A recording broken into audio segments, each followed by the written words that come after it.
At this moment, where are you on planet Earth? I'm in what's now called the United States and western Wisconsin. The Earth is turned in such a way that the sun is in the getting toward the western horizon late afternoon in winter. Where are you and what time of day is it for you?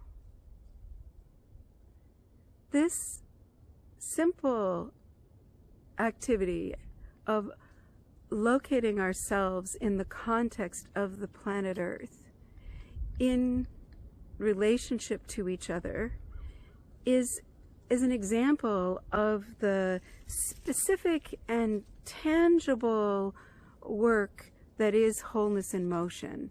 It's not so much conceptual as practices for inviting and developing and reigniting a wholeness perspective as the foundational perspective for seeing and knowing the world. When it comes to movement, which has been my wheelhouse, most movement in a dualistic world is taught with a dualistic perspective. So you'll hear things like raise your arm and move it to the side and touch your knees and bring your shoulders back and move. So it's my body bossing my body, my mind bossing my body around as if my mind is somehow the right thing, and also as if my intellect can tell me where to position my body, that I should align, and there's something wrong in my body that I should somehow improve. Dualism. It completely makes sense because that's the dominant worldview. Wholeness. Take a moment and imagine you've got a ball in your hand and toss the ball gently, then bounce the ball. Show the ball up to the sky, touch it to the ground. Here's the earth and the air. Sense the earth supporting you and the air all around you. I'm moving in the context of the earth, and I am moving, not my body. My being is wholeness. And the work, if you are a mover, if you are somebody who studies movement, particularly if you teach movement, I can help you take every asana you make and bring wholeness into it. I can help you support people to function so there aren't focuses of force on the parts, but they also aren't dividing themselves into a body of mind. That for 25 years I've been asking the question, how do I teach, guide movement, guide efficiency in a method consistent, the strategies are consistent with a whole being point of view. And while many people talk about body and mind integration, that already is a differentiation. And if you have any directions that are putting a part into a position, that's dualism. So, movement. Another area where wholeness, if you've got something that's like low value, you don't like it, you feel tense and anxious a lot, you're afraid of performing, you have knee pain, there's something where your system is saying, this hurts, I don't like it. A dualistic point of view will usually look at that as a problem, sometimes naming it as a disorder, and then sort of pathologizing it, and then having an expert who's there to fix it. And it can feel like such a relief, just fix me. But a wholeness point of view, if I was working with you with that I don't like this anxiety I have, we would start with showing you how, wow, isn't it already a miracle that you're able to detect that you don't like it? Your system is already pointing away. And how do we work with the brilliance of your system to help you figure out how you navigate the world so that your system bubbles up more and more joy and pleasure and less of the strains? So wholeness isn't about fixing, and it's more about seeing, revealing the beauty of the way our system works, and that built into that system, when we can understand our sensations, when we can understand what's going on with this wholeness perspective, we actually have many ways of making choices that don't turn us into some broken being who needs to be fixed. And it's even more delightful, I'll tell you, than, oh, you fix me. It's even more amazing to really be underneath, I'm not even broken.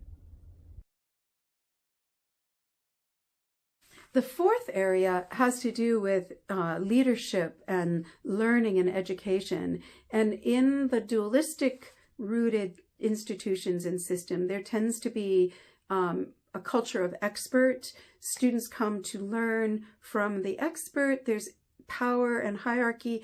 And also there's generally one way of knowing that's honored, which is in intellectual and cognitive generally, and the empirical science of reductionist work is the most honored information.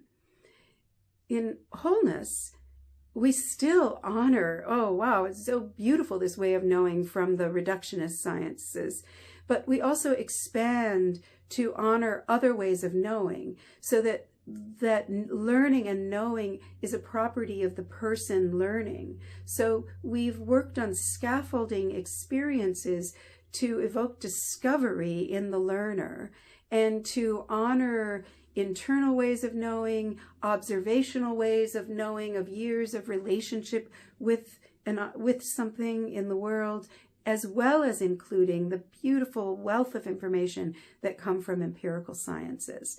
So if you're a teacher or work in an institution and want to have more specific tools to take conceptual information, take the stuff in your wheelhouse and make it more expansive and be able to be met with multiple ways of knowing, to be physicalized, to be experiential, and to be rooted in the whole planet as a whole, then Wholeness in Motion has so much to offer you. And the last example I want to give is just the very issue of the English language itself, which is a language that comes out of this Indo-European roots. And both of those traditions, the Indo and the European, are very dualistic in foundation. And so, for example, there isn't even really a word for the whole person. I get stuck struggling with words like being or my system, or sometimes just saying I, rather than saying these dualistic words like my body. It can be quite powerful to take language, a paragraph written by someone else, and transform it from a dualistic language to wholeness, to be able to really feel the power of language. And I'm going to take an example and read it of an excerpt from Rollo May's beautiful book, A Courage to Create. He writes, "The body is always part of the world. Whenever I walk, my body is interrelated with the world in which and on which I take my steps." Now here's a wholeness translation. Notice the effect of substituting I, the whole of me, with my body. I am always part of the world. Whenever I walk, I am interrelated with the world in which and on which I take my steps. So 5 examples. I hope that if this field of wholeness, this transforming our struggling world to a more life-giving, rich, full, animate world where we are within nature and whole within ourselves, if that interests you, please check out Wholeness in Motion. Contact me. Join this beautiful community exploring tangible expressions of wholeness and dismantling our internalized dualism. Information is on the website in which this video is embedded. Thank you so much.